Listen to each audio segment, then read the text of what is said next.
Hi నమస్తే అండి, welcome to MD వారి వంటలు. మరి ఈరోజు వీడియోలో డ్రాగన్ ఫ్రూట్ తోటి టేస్టీ హెల్తీగా ఉండే స్మూదీ అయితే చేస్తున్నానండి. సో మరి పిల్లలు స్కూల్ నుంచి రాగానే ఈవినింగ్ టైంలో వాళ్ళకి బయట స్నాక్స్ ఇవన్నీ పెట్టే బదులు ఇలా చక్కగా ఒక గ్లాస్ ఇలా డ్రాగన్ ఫ్రూట్ తోటి స్మూదీ చేసి పెట్టండి, వాళ్ళు కూడా ఇష్టంగా తాగుతారు. మరి అది ఎలా చేసుకోవాలో చూసేద్దామా? సో మరి దానికోసం అయితే డ్రాగన్ ఫ్రూట్స్ ముందుగానే కట్ చేసి పెట్టుకున్నానండి. నేను ఈ స్మూదీ కోసం ఒక బనానా కూడా యూజ్ చేస్తున్నాను. మీరు వద్దు కంప్లీట్గా డ్రాగన్ ఫ్రూటే కావాలనుకుంటే ఓన్లీ అదొకటైనా యూజ్ చేసుకోవచ్చు.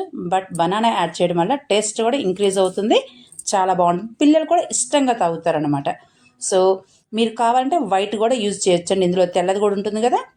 ప్రజెంట్ అయితే నేను రెడ్ డ్రాగన్ ఫ్రూట్తో అయితే చేస్తున్నాను. ఒక మిక్సీ జార్ తీసుకొని అందులో మనం తీసుకున్న బనానా, అదేవిధంగా కట్ చేసి పెట్టుకున్న డ్రాగన్ ఫ్రూట్, అదేవిధంగా ఒక 2 గంటలు అంటే మీడియం సైజ్ అండి మనం తీసుకున్న క్వాంటిటీకి, చూసారు కదా.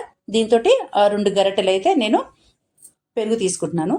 ఇందులో మీరు స్వీట్ కోసం బెల్లం యూజ్ చేసుకుంటారా, లేదా షుగర్ యూజ్ చేస్తారా, లేదా హనీ అంటే తేనె, ఈ మూడిట్లో ఏదైనా పర్వాలేదండి. బట్ నేను చెప్పాను కదా హెల్దీ అని చెప్పాను కాబట్టి నేను మాత్రం హనీనే ప్రిఫర్ చేస్తున్నాను, అంటే తేనె యూజ్ చేస్తున్నాను అండి. సో మరి తేనె కూడా వేసుకొని ఇప్పుడు బ్లెండ్ చేసుకుంటే మనకి టేస్టీగా ఉండే స్మూదీ అయితే రెడీ అయిపోతుంది. ఓకే, అది జ్యూస్ అయితే స్మూదీ అయితే రెడీ అవుతుంది.